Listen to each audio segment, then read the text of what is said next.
Film की कहानी शुरू होती है और हम देखते हैं इस लड़की को। इसका नाम डिम्पल चड्ढा होता है। ये अमीर बाप की बेटी होती है। ये अपने घर से अपनी दोस्तों के साथ घूमने जाती है, पर रास्ते में ये एक लड़के के साथ बैठ जाती है। इस लड़के का नाम सनी सिंह होता है। सनी जिम में डिम्पल का फिटनेस ट्रेनर होता है। सनी ने इसे फंसाया होता है और सनी ये दिखावा करता है कि सनी इससे शादी करना चाहता है। ये शराब के नशे में बेहोश हो जाती है। सनी इसे खुद इसके घर छोड़ने आता है। सनी ने डिम्पल को उठाया होता है और डिम्पल के माँ बाप सनी को देखते हैं। डिम्पल के पापा इस पे गन तान देते हैं, पर ये उन्हें भरोसा दिलाता है कि इसने डिम्पल के साथ कुछ गलत नहीं किया और इसका कोई गलत इरादा नहीं है, और ये भी बताता है कि ये डिम्पल का बॉयफ्रेंड है। ये डिम्पल के पापा की तारीफ करता है क्योंकि वो खुद एक अमीर आदमी बने। अगली सुबह ये दोनों एक साथ होते हैं कि सनी एक दीवार फलांग के सामने घर में पत्थर फेंकता है और वहाँ के लोगों को बुरा भला बोलता है। अंदर से बंदे आते हैं और सनी डिम्पल के साथ यहाँ से निकल जाता है। ये दोनों सनी के फ्लैट में जाते हैं। डिम्पल इससे इसका मसला पूछती है और ये बताता है कि वो घर इसका है। वो घर इसके दादा ने बनाया था। जब इसके पापा की ट्रांसफर हो गई थी तब उन्होंने घर किराए पे दे दिया, पर जब वो रिटायर होके वापस आए तो किराएदारों ने घर खाली नहीं किया। इसके दादा ने अदालत में केस भी किया। इसके पापा भी केस लड़ते लड़ते मर गए और इसकी माँ भी इसी चक्कर में मर गई, और फिर भी अदालत ने किराएदारों के हक में फैसला किया। वो 1500 किराया देते हैं, जबकि ये हर साल अपनी इस प्रॉपर्टी का 60,000 टैक्स देता है। जिसके बाद ये सनी की मदद करने का सोच लेती है। ये अपने पापा के पास जाती है और उनसे मदद मांगती है। मदद ये कि सनी का बंगला सनी को वापस दिलवाओ। डिम्पल के पापा के बंदे उस बंगले में जाके वहाँ का सामान बाहर निकालते हैं। सनी के पास इस घर का नक्शा होता है जो इसके मुताबिक इसके पापा ने बनाया था। डिम्पल के पापा घर बेचने की बात करते हैं। वो इस बंगले की कीमत 2 करोड़ लगाते हैं और इसे 20 लाख रुपया बयाना दे देते हैं। पर दोस्तों फिर उस घर का असली मालिक इसका अरेस्ट वारंट लेके आता है, क्योंकि डिम्पल के पापा इस बंदे के घर में घुसे, तोड़ फोड़ करवाई और इसके बंदे को पिटवाया। ये बंदा इसे घर के असली कागजात दिखाता है और अब इसको समझ आता है कि सनी ने इसे बेवकूफ बनाया।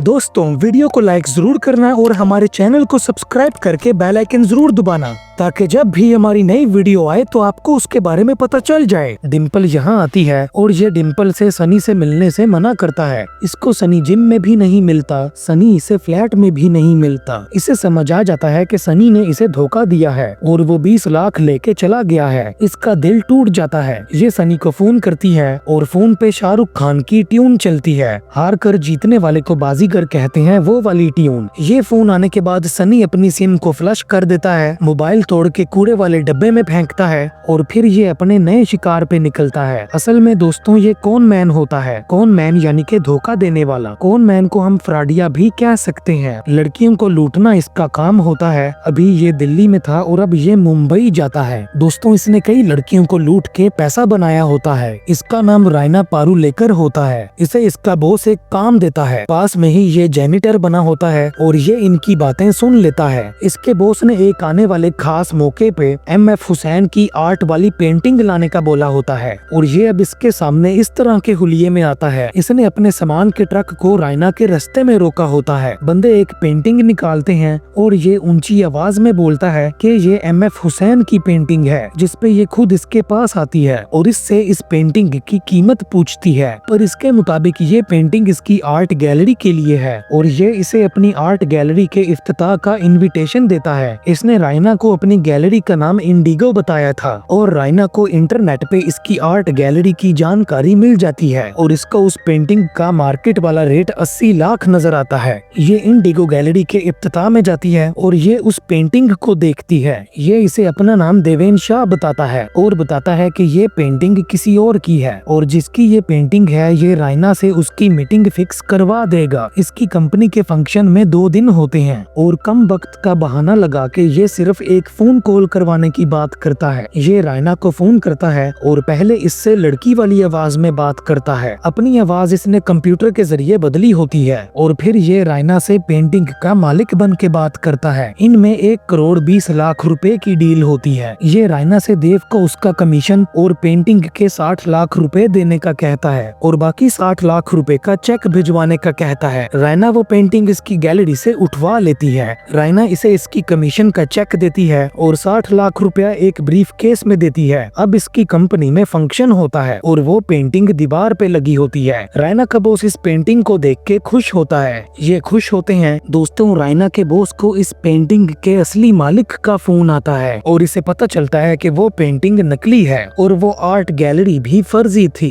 ये मुसीबत में पड़ जाती है। ये देवेन को फोन करती है और इसे वही शाहरुख खान वाली ट्यून सुनाई देती है। इसके पास मीडिया वाले आते हैं और ये बताती है कि इसे देवेन नाम के बंदे ने धोखा दिया है और बताती है कि ये उसे गिरफ्तार करवाएगी। डिम्पल ने इसे न्यूज़ पे देख लिया था और वो इसे फोन करती है। डिम्पल रायना को अपने वाले की तस्वीर भेजती है और रायना समझ जाती है कि उसने डिम्पल को भी धोखा दिया है। ये बात कर रहे होते हैं कि रायना को एक और लड़की का फोन आता है। ये लड़की लखनऊ से होती है। इसका नाम सायरा राशिद होता है। ये बताती है कि 6 महीने पहले एक इकबाल खान नाम के बंदे ने इसे 10 लाख का चूना लगाया। रायना इसे उसकी तस्वीर भेजती है और ये बताती है कि यही वो बंदा है। ये बताती है कि इसकी शादी हुई थी पर इसका पति शादी के 3 साल बाद एक्सीडेंट में मर गया और ये अपने सास ससुर के पास 2 साल से रह रही है। एक दिन बाजार में इसके जामुन गिरे थे और इस बंदे ने इसकी जामुन उठाने में मदद की। ये दोनों एक ही बस में गए। ये अपना पर्स घर भूल गई होती है और ये इसकी टिकट के पैसे भरता है। अभी ये इकबाल खान बना होता है और अगले दिन सायरा इसकी टिकट खरीद देती है। जान पहचान बढ़ाने के बाद फिर ये सायरा की गली तक पहुंचा। सायरा इसके पास गई और इसे अपनी दुकान में ले आई। इनकी कपड़े की दुकान होती है। इसने इनको अपनी बातों में लपेटा। इकबाल इसे अपना कपड़ा दिखाता है जिस पे जरदोजी का काम हुआ होता है और बताता है कि इसका अपना कारखाना है। ये सायरा को दुख सुनाता है और इसके मुताबिक ये यहाँ इस कपड़े का खरीदार ढूंढ रहा है और सायरा के ससुर इसे 5000 मीटर का ऑर्डर दे देते हैं 500 रुपए मीटर के रेट पे। सायरा के ससुर ने इसे 10 लाख एडवांस में दिया। उन्होंने ये सौदा इस लालच में किया कि ये कारोबारी दोस्ती रिश्ते में बदल जाए और सायरा का अकेलापन दूर हो जाए। इकबाल ने इनसे 2 हफ्ते के बाद लौटने का वादा किया पर इनको 10 लाख का चूना लग गया। इन लड़कियों में ये बात तय होती है कि ये पुलिस के पास नहीं जाएंगी बल्कि ये मिलकर उस बंदे का शिकार करेंगी। सायरा के ससुर जी सायरा को इजाजत दे देते हैं और डिम्पल अपने घर पे बताती है कि ये ट्रिप पे जा रही है। अब ये तीनों मुंबई एयरपोर्ट पे इकट्ठी होती हैं, एक दूसरे से मिलती हैं। ये उसका नाम ब्लडी कमीना रखते हैं जिसने इनको धोखा दिया होता है क्योंकि उसका असली नाम तो इन्हें पता ही नहीं होता। और रायना अब इन्हें प्लान बताती है। रायना का प्लान होता है कि ये मिलकर उसको धोखा देंगे। वो ऐसे कि ये एक लड़की को उसकी जिंदगी में लाएंगे और वो लड़की ऐसा दिखावा करेगी कि उसके पास रेस्टोरेंट बनाने का एक बहुत बढ़िया इन्वेस्टमेंट का तरीका है और ये इस लड़की के पास जाते हैं। इसका नाम इशिका देसाई होता है और ये सेल्स वाली लड़की होती है। ये कॉन्फिडेंट होती है और इसमें बोलने का हुनर होता है। ये इन तीनों को चीजें दिखाती है और दोस्तों इन्हें ऐसी बातें बोलती है कि ये वो चीजें खरीद लेते हैं जो इन्हें चाहिए ही नहीं और ये इशिका को अपने काम के लिए चुन लेते हैं। ये उसे इस काम के लिए 5 लाख देने की ऑफर करते हैं और खर्चे भी ये अलग से देंगे। और फिर ये एक कंप्यूटर वाले लड़के को बुलाते हैं। ये लड़का उस शाहरुख खान वाली ट्यून रखने वाले लोगों के नंबर निकालता है। 7 नंबर निकलते हैं। ये उन नंबरों पे फोन करते हैं और एक नंबर से इन्हें ब्लडी कमीने की आवाज आती है। डिम्पल फोन बंद कर देती है और इन्हें पता चल जाता है कि वो अभी गोवा में है। गोवा में अभी ये एक बीच वाले स्पोर्ट्स का मालिक बना होता है। ये तीनों अब गोवा में आ जाती हैं। रायना ब्लडी कमीने को फोन करती है और इससे कोई और बन के बात करती है और तरीके से उसके मुंह से उसका पता निकलवा लेती है। ये बीच पे जाती है और इनको वो मिल जाता है। अभी ये दूर से ही उस पे नजर रखते हैं। ये देखती हैं कि वो अकेला रह रहा है। ये इशिका को सुबह यहाँ बुलाते हैं। रायना के मुताबिक अब इसका नाम इशिका पटेल होगा और इसने ये दिखावा करना है कि इसके पापा यूएसए के अरबपति हैं। उनके अपने होटल और रिजॉर्ट्स हैं और ये इंडिया में अपना बिजनेस सेट करने आई है और ये ऐसा ही करती है, चाहे झूठ ही सही, पर ये अब अमीरों की जिंदगी जीने वाली होती है और इस सब के खर्चे वो तीनों उठा रही होती हैं। ये एक शंकर नाम के वेटर को बुलाती है। उसे बताती है कि इसने रेस्टोरेंट के लिए जमीन खरीदनी है और इसे गोवा के बेस्ट प्रॉपर्टी एजेंट्स की लिस्ट चाहिए। वो वेटर इससे मिलता है। इसने यहाँ पे अपना नाम डिएगो वाज रखा होता है। शंकर इसको इशिका के बारे में बताता है। इन्होंने इशिका के फर्जी पापा के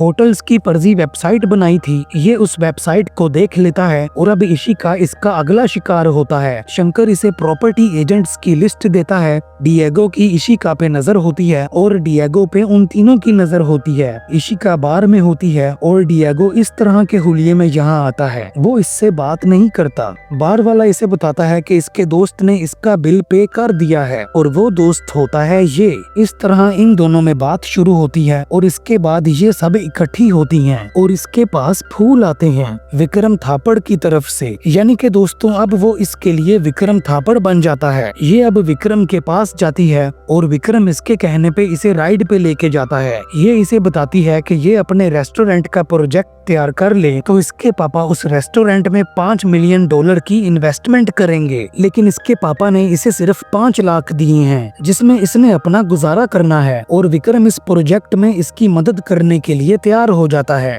इनमें यह तय होता है कि विक्रम इसका पार्टनर होगा और इसका हिस्सा 40% होगा, बाकी 60% इशिका का। पर विक्रम को पैसा भी लगाना पड़ेगा। अब इसने एक यॉट पार्टी करनी होती है जिसके जरिए ये अपने रेस्टोरेंट वाले काम को प्रमोट करेगी। ये तीनों लड़कियां सस्ती चीजें खरीदती हैं, उन्हें तैयार करती हैं और उन चीजों को अपने खुद के एक स्टोर में लगाती हैं महंगी कीमतों पे और इशिका इसे यहाँ पे लेके आती है। ये इशिका को अपने पैसों से शॉपिंग कराता है। इसके जाने के बाद ये तीनों आती हैं और लड़का इन्हें बताता है कि इनकी 60,50,000 रुपए की सेल हुई है। इसने अपने दोस्त की यॉट का इंतजाम किया होता है। ये दोनों उस यॉट की बुकिंग पे जाते हैं और यॉट की बुकिंग के लिए विक्रम 20 लाख रुपए देता है। ये फिर से सस्ती चीजें खरीदती हैं जिनमें खाने पीने वाली चीजें भी होती हैं और यही चीजें वो उस यॉट में रखते हैं। इनको वो 20 लाख रुपए मिल जाते हैं जिनमें से कुछ पैसे रायना इस बंदे को दे देती है। इस पार्टी में गोवा के अमीर लोगों को बुलाया होता है उस रेस्टोरेंट की प्रमोशन के लिए जो बनना ही नहीं। अब तक इन्होंने विक्रम से 45 लाख रुपया कमा लिया होता है सारे खर्चे वगैरह निकाल के। ये दोनों एक साथ होते हैं, सामने एक पार्टी हो रही होती है और ये दोनों उस पार्टी में जाते हैं। उस पार्टी में ये नाचते हैं, मजा करते हैं। ये दोनों एक दूसरे के करीब आते हैं और इनमें किस हो जाती है और इस पार्टी से वापस आते हुए ये दोनों खामोश होते हैं और एक दूसरे से कोई बात नहीं करते। इनमें प्यार का बीज पैदा हो गया होता है। विक्रम इसे इसके घर पे छोड़ता है और अब ये दोनों ही सोचों में पड़े होते हैं। विक्रम मुस्कुराता है और गाड़ी वापस मोड़ लेता है पर ये तीनों इसके पास आ जाती हैं। इनमें बहस हो रही होती है क्योंकि इशिका विक्रम के साथ पार्टियां करती फिर रही है। विक्रम यहाँ आता है और वो बाहर से इन चारों को एक साथ देख लेता है और विक्रम को समझ आ जाता है कि ये चारों मिलकर इसे लूट रही हैं। विक्रम ने इतनी लड़कियों को धोखा दिया पर जिस लड़की से इसको प्यार हुआ वो इसको धोखा दे रही है और इस वजह से ये उदास होता है। फिर विक्रम इससे मिलता है और इसे एक जगह पे लेके जाता है जो कि इशिका को अपने रेस्टोरेंट के लिए बहुत सही लगती है।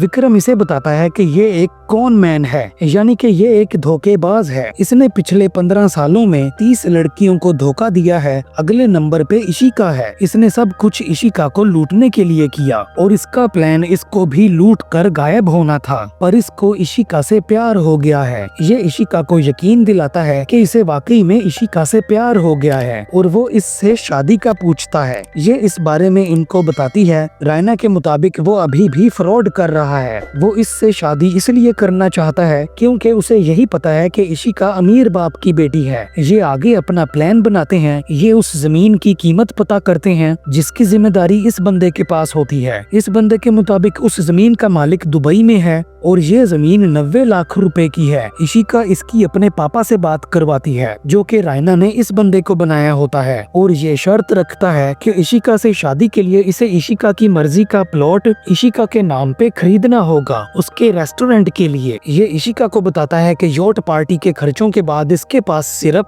45 लाख रह गए हैं और वो इसे आई लव यू बोलता है। रायना बताती है कि इन्हें विक्रम से कमाया 45 लाख रुपया देना होगा। विक्रम के 45 और इनके 45 90 लाख हो जाएंगे और फिर हो सकता है कि ये उस प्लॉट को 90 लाख से ज्यादा में बेचें। इशिका को लगता है कि उसे वाकई में इससे प्यार हो गया है, पर सायरा इसे समझाती है कि वो इसे पागल बना रहा है। इशिका को उससे प्यार हो गया होता है पर ये वादा करती है कि ये इनके साथ बेईमानी नहीं करेगी। इशिका इसे 45 लाख दे देती है और यहाँ ये दोनों एक दूसरे से आई लव यू कहते हैं और फिर ये इशिका को वो जमीन खरीद देता है। ये तीनों खुश होती हैं और ये उसी जमीन जमीन पे होती हैं। यहाँ कुछ बंदे आते हैं जिनमें से इनकी इस बंदे से बात होती है और ये बंदा बताता है कि इस जमीन की कीमत 3 लाख है। इस पे ये परेशान हो जाती हैं। रैना की इशिका से बहस हो जाती है। ये उस प्रॉपर्टी डीलर के दफ्तर में जाते हैं पर वो दफ्तर खाली होता है। असल में विक्रम ने दुबई से अभय सलास्कर बनकर ये जमीन 3 लाख में खरीदी। पावर ऑफ अटर्नी इसे दिया। इशिका इससे मिली। इसने इशिका को 90 लाख कीमत बताई। इन्होंने अपने 45 लाख दे दिए। जमीन इशिका के नाम पे बिकने के बाद विक्रम ने अपना पैसा लिया और इसको इसका हिस्सा दिया और इस तरह विक्रम ने इनको फिर से कौन कर दिया। ये अपने होटल जाती है पर वहाँ इनके सामने वही मौजूद होता है। ये बताता है कि ये इस दफा इसलिए नहीं भाग सका क्योंकि अब इसे इस खेल में मजा नहीं आया और वो इसलिए क्योंकि इसे पता चल गया है कि लड़की पैसा हारने के बाद कुछ और भी हार जाती है और इस दफा ये जीत के भी हार गया। ये इन्हें एक बैग देता है जिसमें 1 करोड़ होते हैं और बताता है कि ये इनका पैसा है जो ये इन्हें वापस कर रहा है और बताता है कि इनकी वजह से अब ये गलत काम छोड़ रहा है और अब इसे ईमानदारी का काम सीखना पड़ेगा। और ये बता के जाता है कि इसे इशिका से सच में प्यार हो गया था। इन्हें पता होता है कि इशिका भी उससे प्यार करती है और ये तीनों इसको इशिका से मिलवा देती हैं। ये इशिका से मिलता है। वो बताती है कि इसका नाम इशिका देसाई है और ये मामूली सेल्स गर्ल है। इनमें बातें होती हैं और ये बताता है कि ये इसकी जिंदगी का आखिरी कौन था तो ये हार नहीं सकता था। ये इशिका को मना लेता है। ये इससे शादी का पूछता है। इशिका इसका नाम पूछती है और ये बताता है कि इसका नाम रिकी बहल है। ये दोनों एक दूसरे को किस करते हैं और ये कैमरा की फुटेज में ये होते हुए देखती हैं। डिम्पल दुखी हो जाती है क्योंकि रिकी तो इसे भी पसंद होता है। ये यहाँ से चली जाती हैं और इस तरह इस फिल्म का एंड होता है। दोस्तों वीडियो को लाइक जरूर करना और हमारे चैनल को सब्सक्राइब करके बेल आइकन जरूर दबाना ताकि जब भी हमारी नई वीडियो आए तो आपको उसके बारे में पता चल जाए। और अगर आपने इसी तरह की और वीडियोस देखनी है तो लेफ्ट या राइट जोन सी मर्जी वीडियो को क्लिक कर लो।